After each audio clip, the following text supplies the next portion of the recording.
Good morning, Year 3. So, can you guess what today's fact of the day is? Shall we turn over the box and have a look? That's right. The 2 times table. 2 times 6 equals 12. There are 12, or would be 12 eggs in the box. So, if you can write out your date, your fact of the day, and put your fact of the day into the bubbles, we have got 2 times 6 equals 12. So 2 times by 6 equals 12, and 6 times by 2 also equals 12. So shall we just check? We have got 6 lots of 2 in 12. If we use our Numicon, we've got a 10, 11, 12 to make the number 12.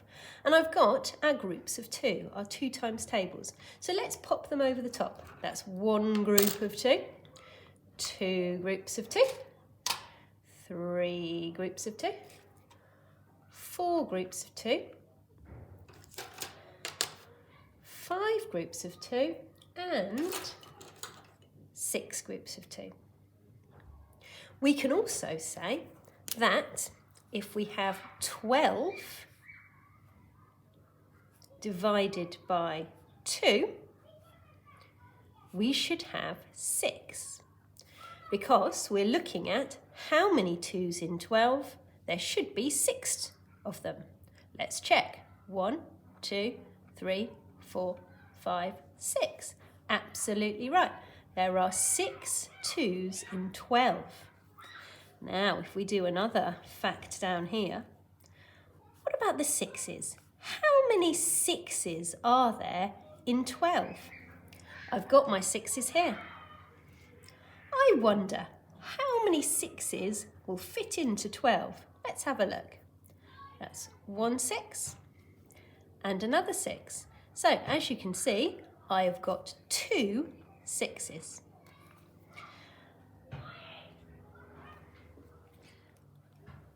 I've also used these animal stickers to demonstrate my 6 groups of 2. So I've got 2 ears, 4 ears, 6 ears, 8 ears, 10 ears, and 12 ears.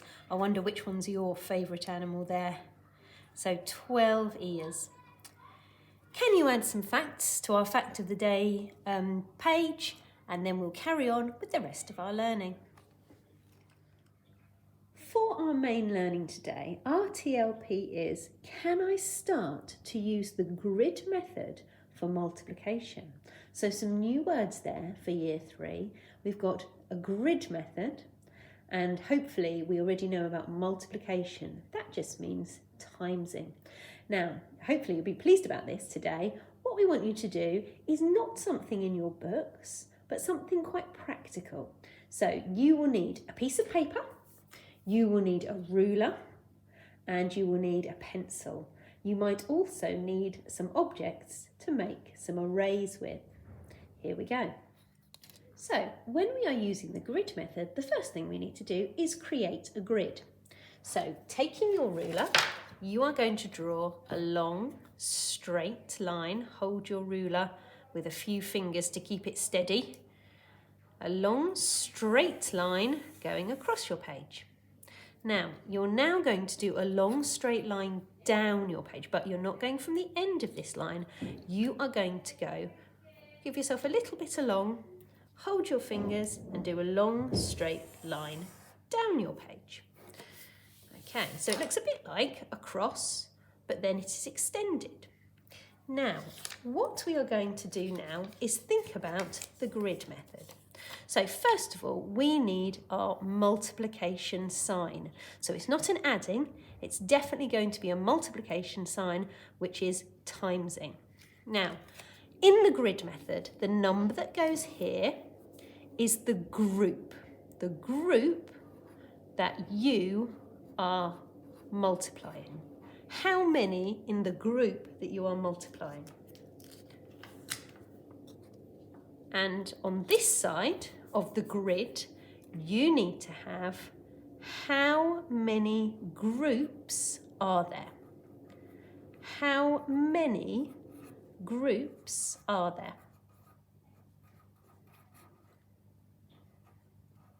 So how many in the group? What is the group? And how many groups are there? And let me give you an example from our Zoom call yesterday. So here, how many in each group? Let's have a check. That's a group, that's a group, that's a group, that's a group. So in this one, the group size is going to be 2. And how many groups are there? Let me answer that question. 1, 2, 3, 4. We have 4 groups.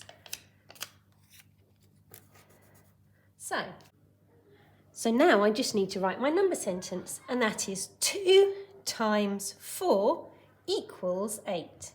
2 times 4 equals 8. Now you may have noticed I'm using post-its. Don't worry if you don't have post-its.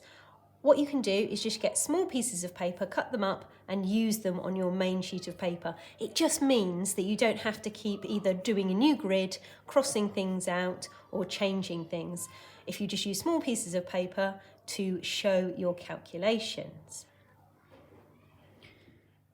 So now I'd like you to try a different array. Now you can get some of those things around the house that you found yesterday, like a baking tray or things like that, but I'm actually going to make my own array. Now, here come the sweets. Oh, lovely. I'm going to keep thinking about the times tables we're working on, and I'm going to do groups of 5. So obviously that's one group of 5, which equals 5. 5 times 1 makes 5. Okay, but I haven't finished yet. I think I need some more sweets. Now, this is my second group of 5. So how many groups at the moment? There's 2 groups. How many in a group? There are 5 sweets in a group, but I still haven't finished. Okay. Now, my third group of 5. Ooh, lovely. So now, how many groups? I have got 3. And how many in each group? I have got 5. So again, with your little bits of paper, once you've made your array, you can put in how many in the group and how many groups are there. So we've got a group of 5 and we've got 3 of those groups. Now, with your arrays, it's very important that all the rows match and all the columns match. If I took away this sweet, I don't have an array anymore. I've got 2 rows, 2 groups of 5 and 1 group of 4. It's not an array and it's not in the times table. So they all have to match. It's one of the things I like about arrays. They're so neat and tidy. So now all I have to do is solve my calculation. I have to solve my times table. So let me put that there. So I'm going to start with my 5 times 3. And the answer is 1, 2, 3, 4, 5, 6, 7, 8, 9, 10, 11, 12, 13, 14, 15. So 5 times 3 equals 15.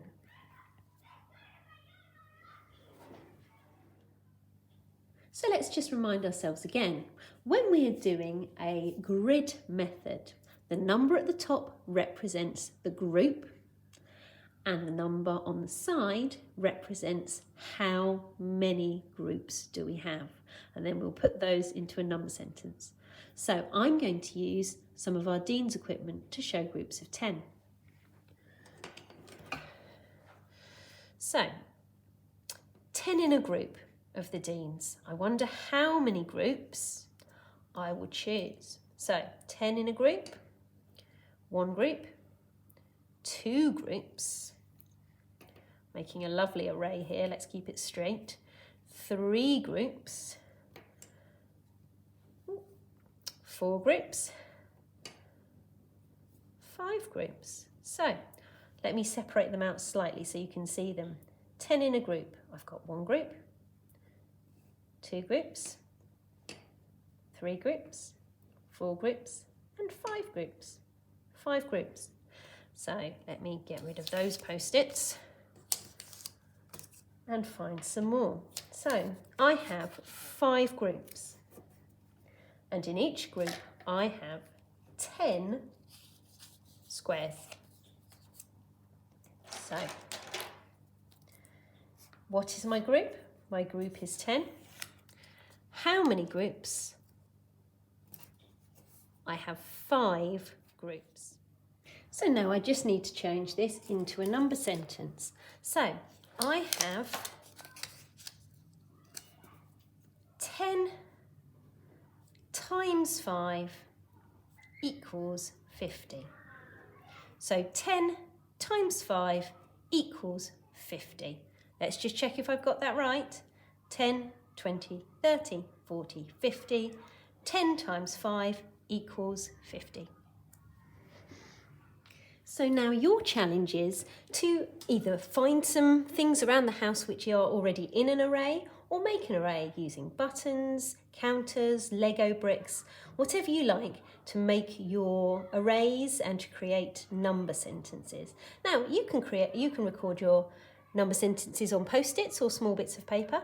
If you'd really like to, you can pop them in your book. That's up to you, in your maths book. And if you'd really like to challenge yourself, can you create a mega array and work out the number sentence? Right, well, we look forward to seeing how you get on. And remember, this method is going to help us later in the week when we come on to multiplying larger numbers.